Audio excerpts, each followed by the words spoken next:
Bonsoir. Aujourd'hui, nous allons aborder le thème du parler en langue. Le parler en langue est un miracle, c'est-à-dire quelque chose de surnaturel, et il est propre à chaque chrétien. Il est souligné que les langues nouvelles sont au pluriel.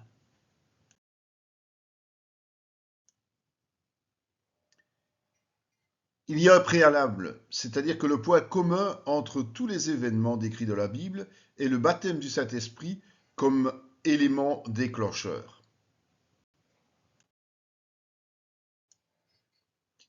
Deux types de langues nouvelles sont reprises dans la parole.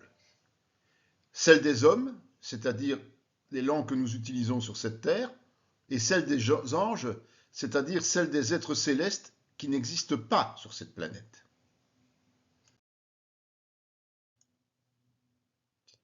Alors les langues des hommes, on en parle surtout à l'événement de la Pentecôte.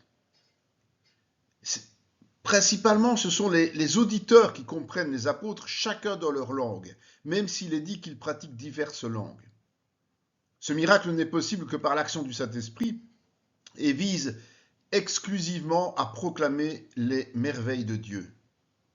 En général, il n'y a pas de grande polémique sur ce type de langue. Les langues des anges, c'est un langage spirituel qui connaît un seul destinataire, Dieu. En s'adressant à lui par la prière, nous lui rendons grâce et en retour, nous sommes édifiés.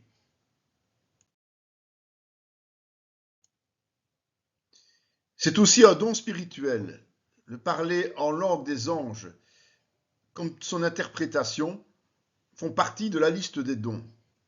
Cela signifie que certains chrétiens disposent d'une capacité particulière qui leur permet un usage répétitif et intensif de l'une ou l'autre aptitude propre à tous les disciples.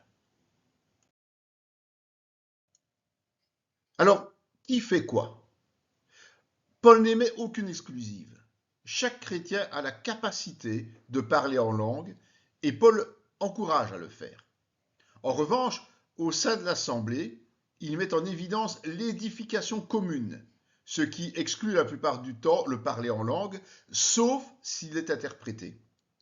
Cela semble à 1000 lieues de certaines pratiques actuelles où toute occasion publique est bonne pour se démarquer des autres en balbutiant des choses incompréhensibles. On a l'air ainsi d'être de bons chrétiens. Alors, faut-il ne rien dire pour autant?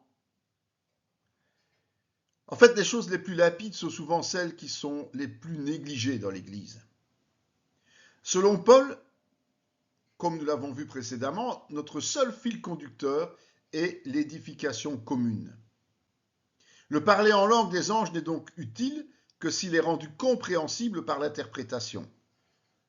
Ça devient alors une prophétie. Si ce n'est pas le cas, prions en silence. Pour conclure, nous dirons que le principe général est le respect mutuel qui laisse à chacun l'occasion de s'exprimer comme il le ressent, mais toujours selon la discipline digne de notre Seigneur Jésus-Christ.